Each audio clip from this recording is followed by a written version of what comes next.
जय भीम। नमो बुद्धार्थियों। साथियों, one nation one election, एक राष्ट्र एक चुनाव, क्या वास्तव में इस अवधारणा की भारत को ज़रूरत है?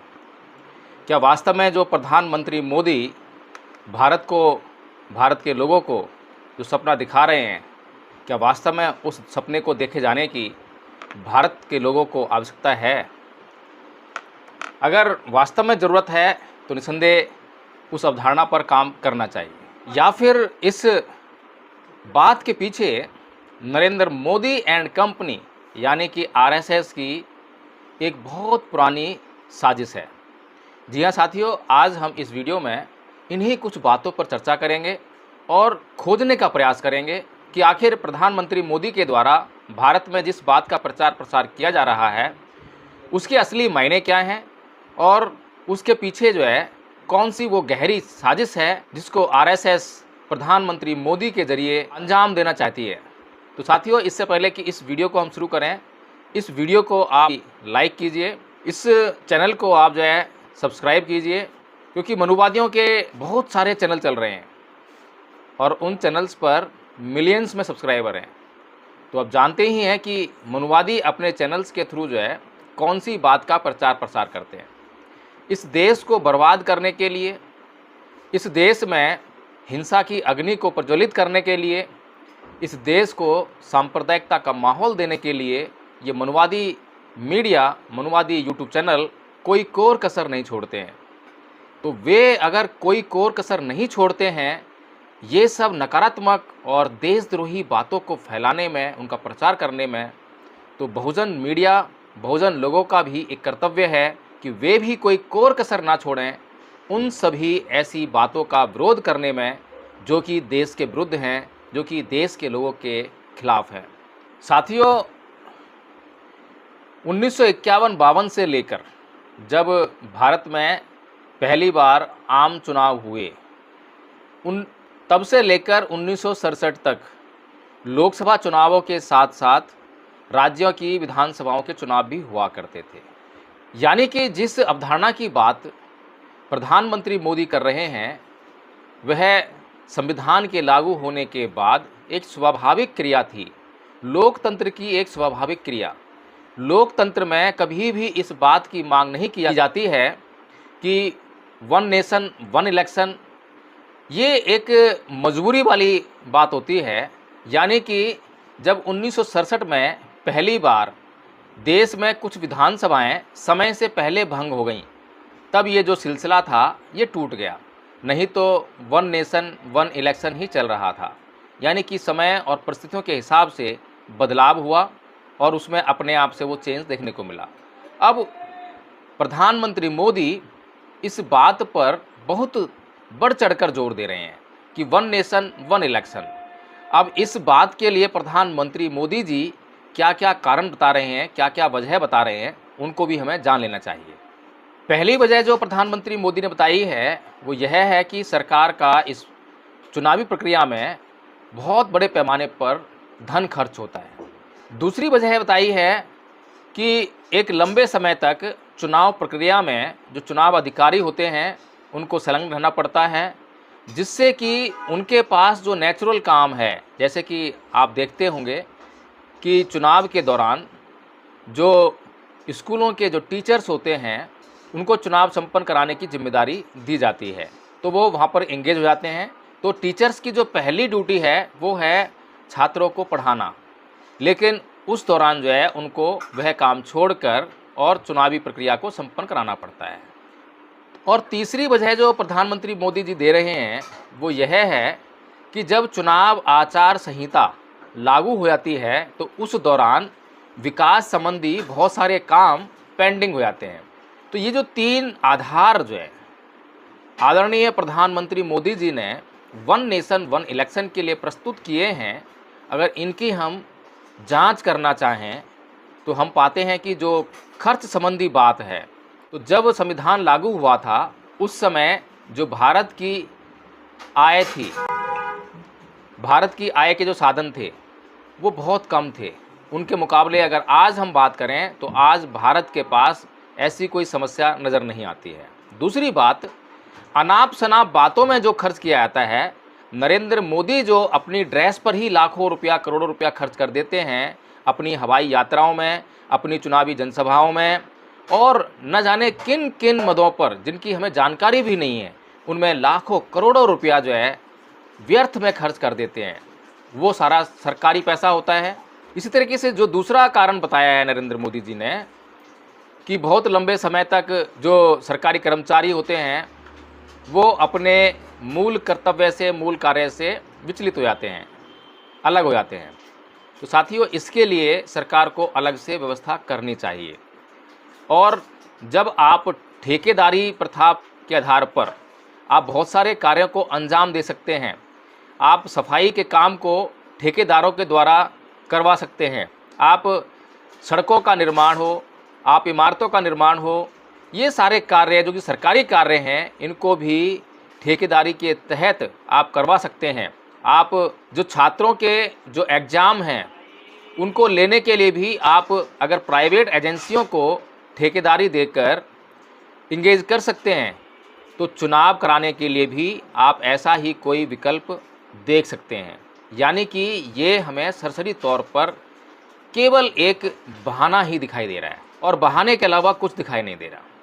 तीसरा और महत्वपूर्ण कारण जो आदरणीय प्रधानमंत्री मोदी जी ने देश की जनता को बताने का कार्य किया है, वो है कि आचार संहिता लागू हो जाने पर बहुत लंबे समय तक विकासात्मक कार्य नहीं हो पाते। तो ये तो बात बिल्कुल ठीक है। अगर हम देखें कि 5 साल में कितने चुनाव होते हैं, अगर बहुमत की सरकार आए तो केवल 2 चुनाव जो हैं एक राज्य को देखने को मिलते हैं। तो साथियों, अब जो ये 3 कारण आदरणीय प्रधानमंत्री मोदी जी ने देश की जनता को बताए हैं, जिनके आधार पर वो चाहते हैं कि देश में 1 नेशन 1 इलेक्शन की जो नीति है वो लागू होनी चाहिए। अब उसको लागू करने के लिए प्रधानमंत्री मोदी को क्या क्या करना पड़ेगा और अब तक उन्होंने क्या क्या किया है, इस पर एक नज़र डालते हैं। तो उन्होंने सबसे पहले एक समिति का निर्माण किया, जिसको ये कार्य सौंपा कि भाई बताइए कि 1 नेशन 1 इलेक्शन को जो है कैसे क्रियान्वित किया जा सकता है और उसके लिए क्या क्या करना पड़ेगा। तो पूर्व राष्ट्रपति रामनाथ कोविंद जी को यह काम सौंपा गया। उनकी चेयरमैनशिप में यह कमेटी बनाई गई, जिसमें कि अमित शाह जी, अर्जुन राम मेघवाल जी, अधीर रंजन चौधरी जो कि कांग्रेस के सदस्य हैं, गुलाम नबी आज़ाद जी जो कि राज्यसभा से विपक्ष के नेता हैं, हरिसेन साल्वे जो कि सीनियर एडवोकेट हैं, ऐसे लोगों को इस समिति में रखा गया। इस समिति ने तमाम गहन जांच और चर्चा करने के बाद 18,000 पेज की बहुत ही विस्तृत रिपोर्ट माननीय राष्ट्रपति द्रौपदी मुर्मू को 14 मार्च 2024 को सौंप दी, जिसमें यह कहा गया कि 2029 तक सभी चुनाव जो हैं उनको लंबित करना होगा। यानी कि अभी जो विधानसभाएं हैं जिनका कार्यकाल 2025-2026 तक पूरा होने वाला था, तो उनको एक्सटेंड करके 2029 तक का समय दे दिया जाएगा और वो वैसे ही कार्य करते रहेंगे।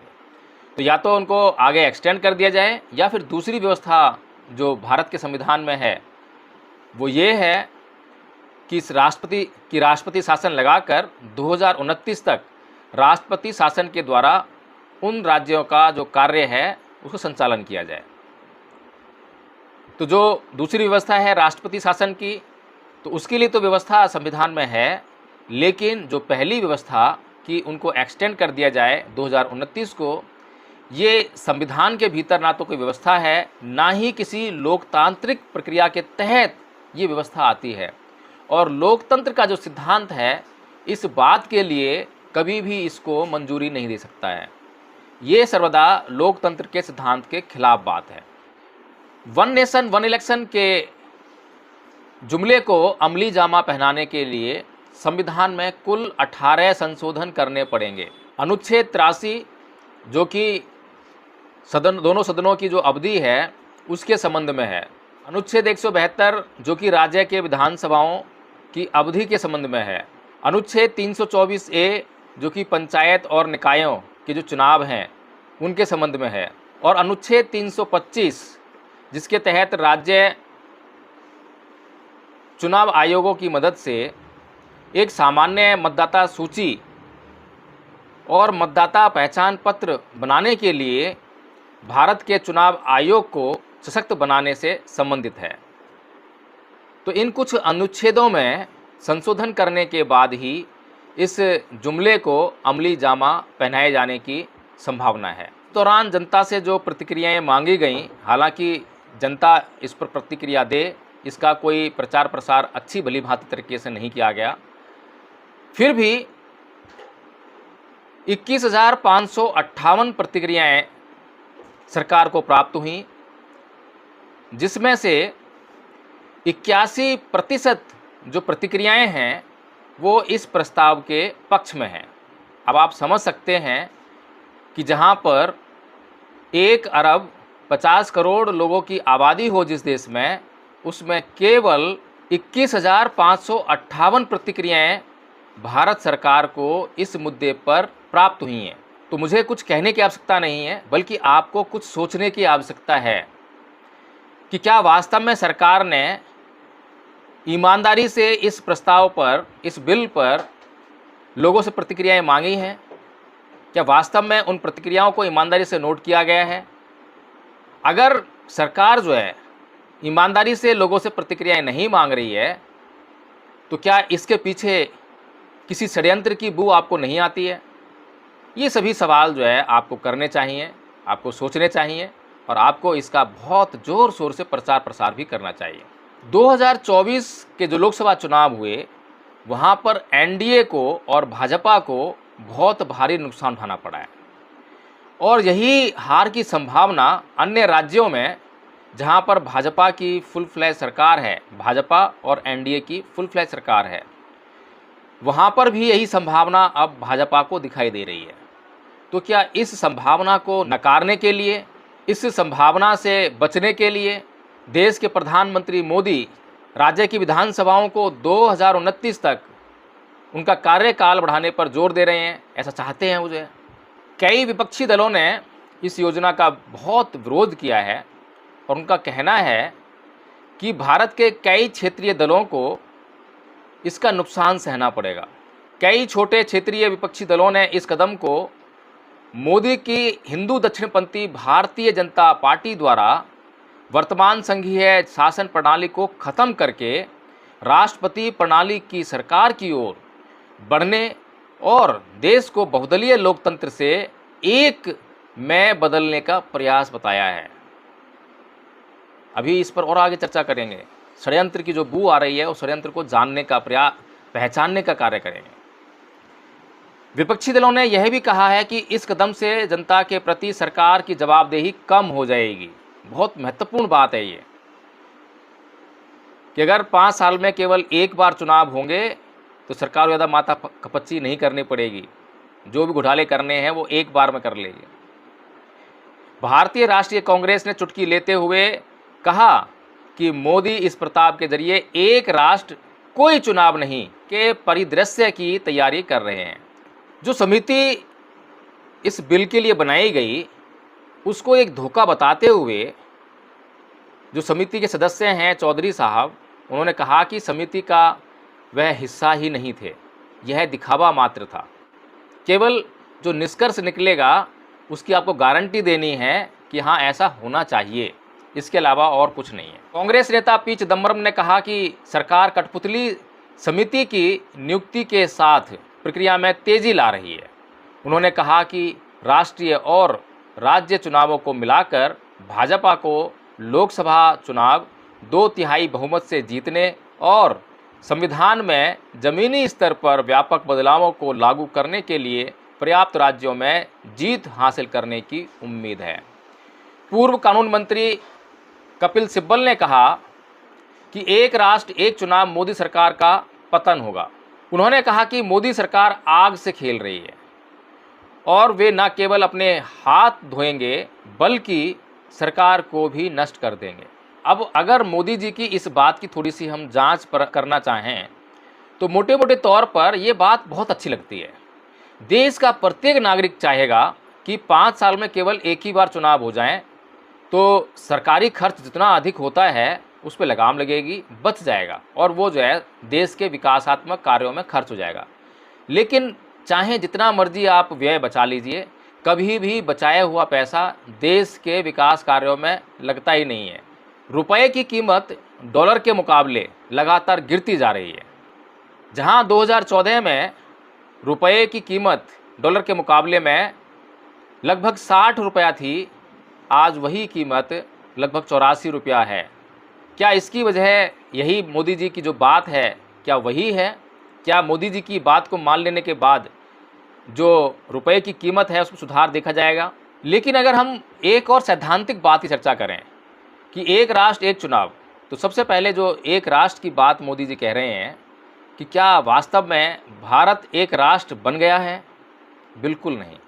जिस तरह से भारत अभी भी एक विकसित राष्ट्र नहीं है, एक विकासशील राष्ट्र है, यानी कि विकास की ओर उन्मुख राष्ट्र है, उसी तरह से एक राष्ट्र बनने की तरफ अग्रसर राष्ट्र है, लेकिन अभी एक राष्ट्र बना नहीं है। एक राष्ट्र ये कब बन जाएगा? जब इस देश की जो अंतर्राष्ट्रीय स्तर पर जो पहचान है वो सभी एक हो जाएंगी। धार्मिक मामलों में आपस में कोई कलह नहीं होगी।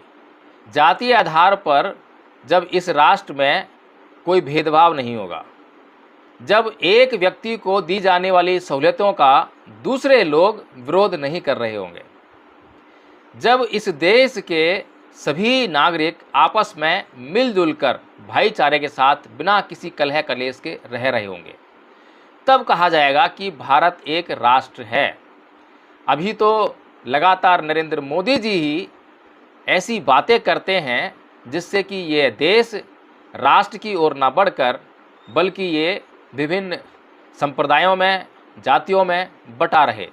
अभी पिछले दिनों हमने मुख्य न्यायाधीश के घर पर भारत के प्रधानमंत्री नरेंद्र मोदी को गणेश पूजा करते हुए भी देखा, जिससे कि ये साफ हो जाता है कि नरेंद्र मोदी के लिए संविधान और संविधान के प्रावधान कोई मायने नहीं रखते हैं। उन्हें ना तो अपनी इज्जत की फिक्र है, ना ही इस देश की गरिमा की फिक्र है। संविधान की तो बात ही छोड़ दीजिए। पीछे भी प्रधानमंत्री नरेंद्र मोदी के कार्यकाल में ही सुप्रीम कोर्ट के न्यायाधीशों पर लगातार हमले होते आए हैं, उनके न्यायिक चरित्र पर सवाल उठते आए हैं, उनकी ईमानदारी लगातार जांच के घेरे में आती रही है। लेकिन उसके बावजूद प्रधानमंत्री मोदी गणेश पूजा करने के लिए सुप्रीम कोर्ट के मुख्य न्यायाधीश के घर जाते हैं। दूसरी बात, आप जो है जब देश के प्रधानमंत्री हैं तो आपकी बहुत अधिक रुचि गणेश पूजा में या हिंदुओं के अनुष्ठानों में आपको दिखाई देती है। आप सरकारी इमारतों का भी जो उद्घाटन है वो हिंदू रीति से कराते हैं। शर्म आनी चाहिए आपको, जहाँ की भारत के संविधान में धर्मनिरपेक्षता जैसे तत्वों को शामिल किया गया ताकि इस देश में किसी भी धर्म के लोगों को ये एहसास ना हो कि उनके साथ में भेदभाव हो रहा है। तो खैर, इतनी अधिक उम्मीदें करना प्रधानमंत्री मोदी से मैं समझता हूँ कि बेईमानी है, नहीं करनी चाहिए, क्योंकि उनके भीतर वो तत्व ही मौजूद नहीं है जिनसे हम ऐसी आशा और अपेक्षा कर सकें। जो सबसे बड़ी सहूलियत इस बात के ज़रिए, वन नेशन वन इलेक्शन के ज़रिए जो नरेंद्र मोदी जी को मिलने वाली है कि अगर चुनावों में घोटाला करना है, ईवीएम के ज़रिए चुनाव जीतने हैं, तो केवल एक बार ही ये लफड़ा हो जाए, एक बार ही यह बेईमानी हो जाए। बार बार मुद्दे उठते हैं, उछलते हैं, बार बार शर्मिंदा होना पड़ता है, बार बार प्रधानमंत्री मोदी को, इलेक्शन कमीशन को, सुप्रीम कोर्ट को, जनता को जवाब देना पड़ता है। तो ना रहेगा बांस ना बजेगी बांसुरी। अभी जो चुनाव लगभग जो है 36-37 बार होते हैं, संख्या और भी अधिक हो जाती है। तो जब जब घोटाले होते हैं, जब जब घोटाले नज़र में आते हैं, तब तब जो है नरेंद्र मोदी को, चीफ इलेक्शन कमिश्नर को, सुप्रीम कोर्ट को बार बार जवाब देना पड़ता है, बार बार उन प्रक्रियाओं में उलझना पड़ता है। तो इसीलिए झंझट ही ख़त्म कर दो। फिर अगर गुंडागर्दी का भी इस्तेमाल करना हो तो गुंडा तत्वों को किराए पर उठाना पड़ता है, तो उनके लिए बार बार खर्च करना पड़ेगा। इसीलिए एक बार चुनाव हो जाएगा, एक ही बार हायर करने हैं, उसके बाद जो है वो भी ख़त्म।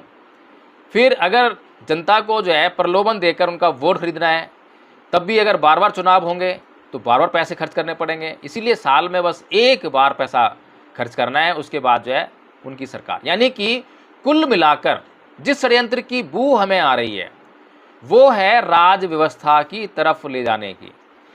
क्योंकि जब भारत की आज़ादी का आंदोलन चल रहा था तब बाल गंगाधर तिलक बार बार राजशाही के सपने देखा करते थे कि उनके पुराने दिन लौटेंगे जब भारत में राजतंत्र होगा, लेकिन उनके सपनों पर पानी फिर गया और भारत के संविधान में लोकतांत्रिक व्यवस्था को जगह मिली। राजतंत्र व्यवस्था भारत से हमेशा हमेशा के लिए समाप्त कर दी गई।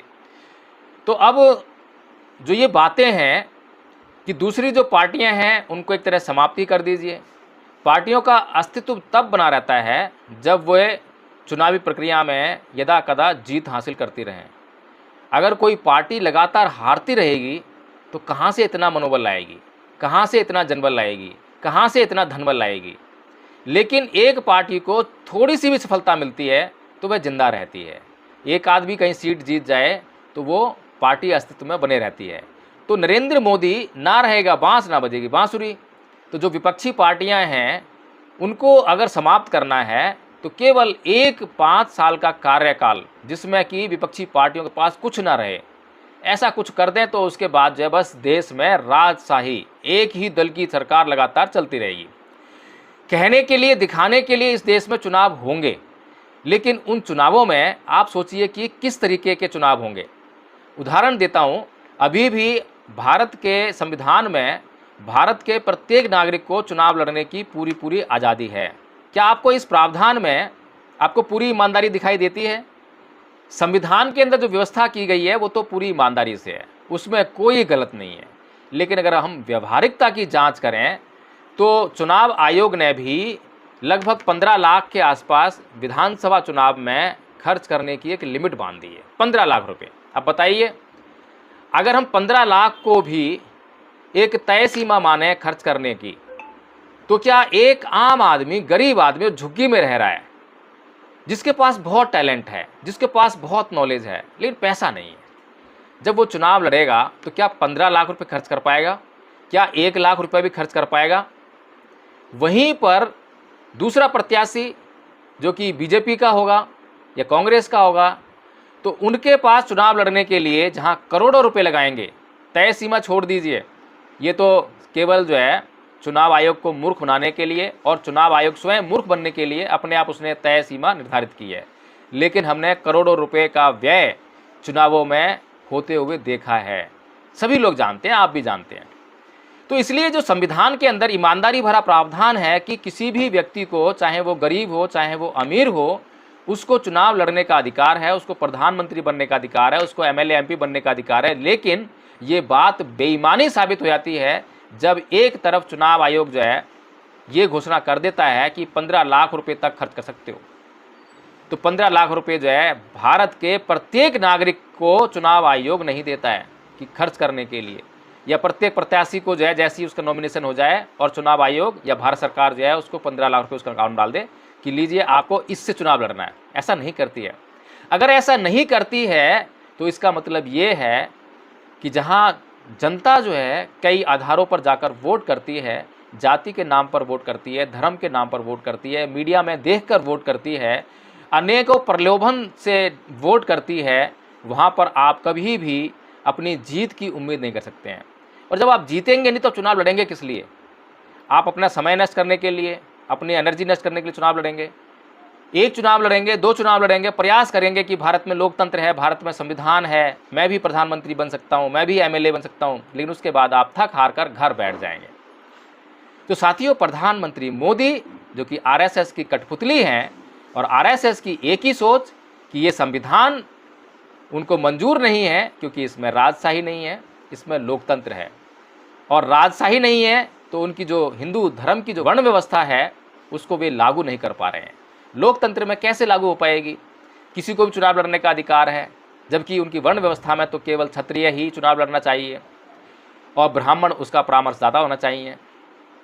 तो इसीलिए जो वर्ण व्यवस्था के खिलाफ जो संविधान का जो लोकतंत्र है वो लागू है, उस व्यवस्था को ध्वस्त करना आरएसएस की प्रमुखता है। फिर चलिए, ये तो करेले वाली बात हो गई। दूसरा, ये जो संविधान जिसके भीतर लोकतांत्रिक व्यवस्था की बात की गई है, ये संविधान किसी ब्राह्मण के द्वारा लिखा गया नहीं है। नीति बनाने का अधिकार तो ब्राह्मण को है, मनुस्मृति ब्राह्मण ने बनाई, या फिर कहें कि जो भी नियम कायदे कानून बनाने का जो अधिकार है राज्य के लिए, उसमें जब तक ब्राह्मण का परामर्श ना हो तब तक उसे कैसे आप जो है वैध करार देंगे। और ये संविधान तो एक अछूत के द्वारा बनाया गया है, यानी कि वही कहावत कि एक तो करेला ऊपर से नीम जड़ा, कैसे मंजूर करे आरएसएस। तो लगातार ये जो भारत की लोकतांत्रिक व्यवस्था है और परम पूज्य बाबा साहब डॉक्टर भीमराव अंबेडकर के द्वारा बनाया गया संविधान है, ये लगातार आरएसएस की आंख में चुभ रहा है। तो इसीलिए ये वन नेशन वन इलेक्शन की बात लगातार कही जा रही है, लोगों को भ्रामक तौर पे बनाया जा रहा है। इसके सभी पहलुओं पर जो है लोगों को सच्ची सच्ची बातें नहीं बताई जा रही हैं कि कितना इसमें जो है खर्च एक्स्ट्रा पड़ता है, उसके लिए और क्या प्रक्रिया अपनाई जा सकती है, या फिर इसके क्या लाभ होंगे और क्या नुकसान होंगे। दोनों बातों को जो है सरकार लोगों के सामने रखे, उसके बाद लोग अपनी प्रतिक्रिया दें और उसके आधार पर फिर निर्णय हो।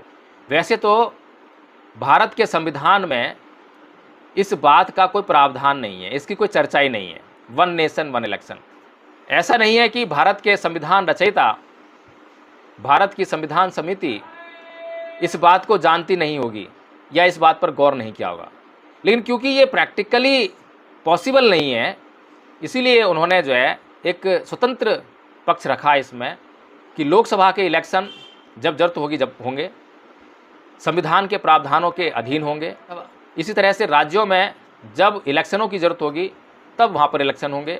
तो इसीलिए इलेक्शन जो है हमारी ज़रूरत होनी चाहिए, ज़रूरत के हिसाब से इलेक्शन होने चाहिए। यही अगर वन नेशन वन इलेक्शन, अगर मान लीजिए कोई भी दल पूर्ण बहुमत में नहीं आता है, 6 महीने सरकार चली, उसके बाद फिर भंग हो जाएगी, फिर दोबारा चुनाव कराएंगे, फिर अगली चुनी गई वो भी पूर्ण बहुमत में नहीं आई, लगातार अगर पूर्ण बहुमत सरकार नहीं आ रही है तब आप कितने इलेक्शन कराएंगे, तब भी तो चुनावी खर्च आएगा। तो चुनावी खर्च को अगर बचाना है तो कुछ और सिस्टम को पैदा करना पड़ेगा, कुछ और सोचना पड़ेगा। आपने बैलेट पेपर को ख़त्म करके ईवीएम को लेकर आए, ईवीएम के ऊपर लगातार सवाल या निशान उठ रहे हैं। इस देश की लगभग 80% जनता, और लगभग मैं कहूँ कि 100% जनता से अगर एक सवाल किया जाए क्या वे ईवीएम की गारंटी ले सकते हैं, तो 100% जनता मना कर दे कि हम ईवीएम की गारंटी नहीं ले सकते हैं। लेकिन अगर भारत की 100% जनता से ये पूछा जाए कि क्या वे बैलेट पेपर की गारंटी ले सकते हैं, तो वे बैलेट पेपर की गारंटी लेंगे, 100% लोग गारंटी लेंगे। एक तरफ जहाँ पर सभी लोगों को एक व्यवस्था पर पूरा यकीन है, वहाँ पर कोई संदेह नहीं है, लोकतांत्रिक व्यवस्था के अंतर्गत उस व्यवस्था को नहीं अपनाया जा रहा है। वहीं पर जिस व्यवस्था पर कुछ लोगों को यकीन है, केवल कुछ लोगों को, उस व्यवस्था को जो है प्रधानमंत्री मोदी लगातार अपनाए जा रहे हैं और अपनाने की जिद कर रहे हैं। तो साथियों, हमें जो है इन सभी पहलुओं पर लगातार चर्चा करनी होगी, जांच करनी होगी। भारत में जो मनुवादी सरकारें हैं उनका क्या एजेंडा है, वे इस देश में क्या करना चाहती हैं। एक बात जो मोटे मोटे तौर पर हम जानते हैं, पीछे भी मैंने बाल गंगाधर तिलक के ऊपर वीडियो बनाया था, उससे पहले सर्वपल्ली राधाकृष्णन पर मैंने वीडियो बनाया था। मैंने बताया कि किस तरह से इन लोगों का इस देश के लिए कोई त्याग, कोई बलिदान नहीं है। इस देश में, इस देश के साधनों को कैसे इस्तेमाल करना है, केवल यही नीति है। जिनको त्याग करना था, बलिदान करना था, वे तो त्याग और बलिदान करके चले गए, जीवन नहीं जिया उन्होंने। चाहे वो परम पूज्य बाबा साहब डॉक्टर भीमराव अंबेडकर हों, जो मात्र 66 साल की उम्र में डायबिटीज़ के शिकार हो गए। डायबिटीज़ के शिकार क्यों हुए? क्योंकि इस देश के लिए उन्होंने त्याग, समर्पण, बलिदान किया। चाहे वो भगत सिंह हो, चंद्रशेखर आज़ाद हो, या फिर उधम सिंह हो, और ऐसे ही कितने ही क्रांतिकारी वीर जिन्होंने इस देश के जो साधन है, संसाधन है, उनका उपभोग करने की नहीं सोची, इस देश की आज़ादी का उपभोग करने की नहीं सोची, बल्कि इस देश के लिए उनके पास जो भी था उसको न्यौछावर करने की सोची। तो साथियों, हमें अपने लिए सच्चे और अच्छे लोगों को पहचानना है, और जो बुरे लोग हैं, देशद्रोही लोग हैं, उनका लगातार विरोध करना है। तो साथियों, इसके साथ ही मैं इस वीडियो को समाप्त करता हूँ। अगर यह वीडियो आपको अच्छा लगा हो, पसंद आया हो, तो इसको लाइक करना ना भूलें और कमेंट करके मुझे बताएं कि क्या आपको वन नेशन वन इलेक्शन की जो पॉलिसी है वो आपको सही लगती है। क्या नरेंद्र मोदी एक अच्छी नीयत के साथ में इस कानून को आपके सामने पेश कर रहे हैं, या फिर इस कानून की जड़ में आपको किसी षड्यंत्र की बू आती है। तो साथियों, मुझे इन सवालों का कमेंट बॉक्स में जवाब देना ना भूलें और इस वीडियो को अधिकतम लोगों तक शेयर करना भी ना भूलें। जय भीम, नमो बुद्धाय।